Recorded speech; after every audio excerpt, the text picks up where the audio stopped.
चलो ये क्वेश्चन देखते हैं। A sphere of radius r is cut from a larger solid sphere of radius 2r as shown in the figure. The ratio of moment of inertia of smaller sphere to that of rest part of the sphere about y axis. तो about ये वाला y axis हमको निकालना है। तो about y axis moment of inertia of smaller sphere about y axis, smaller sphere about y axis कितना होगा, right? तो moment of inertia of this smaller sphere about diameter क्या होता है गोइंग थ्रू सेंटर, ये वाला एक्सिस पे क्या होता है 2/5 mr²। मान लो ये छोटे वाले का जो मास है ना ये m है, स्मॉल m, तो 2/5 स्मॉल m, और इस छोटे वाले की रेडियस r है ना, r है, तो r² इतना होगा, प्लस ये वाला पैरेलल एक्सिस थ्योरम, ये वाला डिस्टेंस r है, उसका मास m है, तो mr², राइट? तो about y axis small sphere about y axis ये हो जाएगा 7/5 mr², करेक्ट? अब moment of inertia of big sphere about y axis क्या होगा, राइट? देखो यानी अभी रिमेनिंग बिग स्फीयर, रिमेनिंग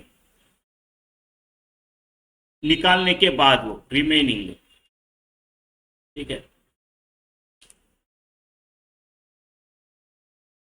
देखो ऐसे वक्त रिमेनिंग के लिए क्या करते हैं हम, moment of inertia of remaining part जो होता है वो moment of inertia of original, यानी जब ये काटा नहीं गया था उसमें से, जब ये पूरा का पूरा था sphere, minus moment of inertia of removed. बिंदास ऐसे कर सकते हैं, क्योंकि देखो मोमेंट ऑफ इनर्शिया क्या होता है अबाउट दिस एक्सिस, जिस एक्सिस का हमको वाई एक्सिस का चाहिए, अबाउट वाई एक्सिस ये मास इंटू r², ये मास इंटू r², ये मास इंटू r², ये मास इंटू r², राइट? सीधा सीधा सब mr², तो इतना mr² माइनस करना है, निकाला तो, है ना? तो moment of inertia of remove कर सकते हैं ऐसा। तो moment of inertia of original क्या होगा, तो ये तो सेंटर से ही जा रहा है अलोंग डायमीटर ओरिजिनल, राइट? तो 2/5 कैपिटल M पकड़ लो, इसका ओरिजिनल का मास कैपिटल M था, राइट? इसका ओरिजिनल का मास कैपिटल M था, और इसकी रेडियस 2r है, 2r का स्क्वायर, ये है अबाउट दिस, राइट? माइनस इसका about this, axis of rotation वही होना चाहिए, राइट? माइनस इस छोटे वाले का about y axis of rotation, वहीं से तो सब डिस्टेंसेस गिने हैं ना, तो उतना रिमूव कर रहे हैं, तो माइनस ऑलरेडी कैलकुलेट कर चुका हूं मैं 7/5 स्मॉल mr², ये कैपिटल M है, ये स्मॉल m, राइट? अभी हमको कैपिटल M स्मॉल m का रिलेशन निकालना पड़ेगा, उसको सब्सटीट्यूट करके फिर रेशो निकाल देंगे, ठीक है? तो देखो वही मास पर यूनिट वॉल्यूम, राइट? सो जो छोटा वाला m रहेगा वो कितना रहेगा, बड़े स्फीयर का ओरिजिनल का अगर मास m था, उसका वॉल्यूम, सॉलिड बॉडी है 3D, वॉल्यूम लेना पड़ेगा पाई r³, तो 2r का क्यूब, ये हो गया मास पर यूनिट वॉल्यूम बड़े का।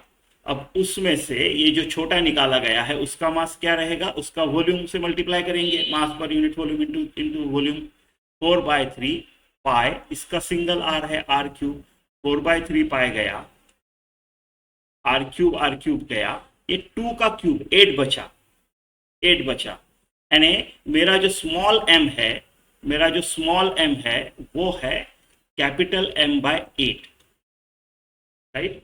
तो ये कितना आएगा फिर 2/5, ठीक है? अभी देखो स्मॉल m में रखता हूं मैं, स्मॉल m में रखता हूं, है ना?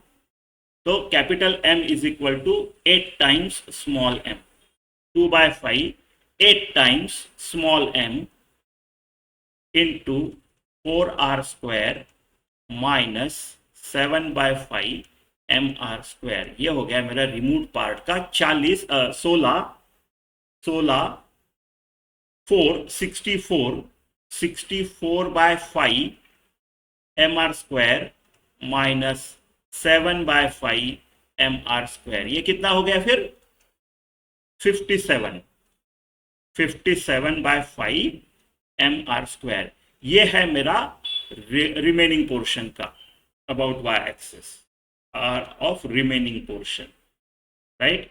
और स्मॉल का 7/5 mr², तो रेशियो कर लो, राइट। किसका किसका रेशियो चाहिए, smaller sphere to that rest. तो I smaller sphere upon r जो होगा वो होगा, उसका 7/5 था mr², और इसका निकला मेरा 57/5 mr²। तो ये कट गया, ये कट गया, राइट, ये भी कट गया।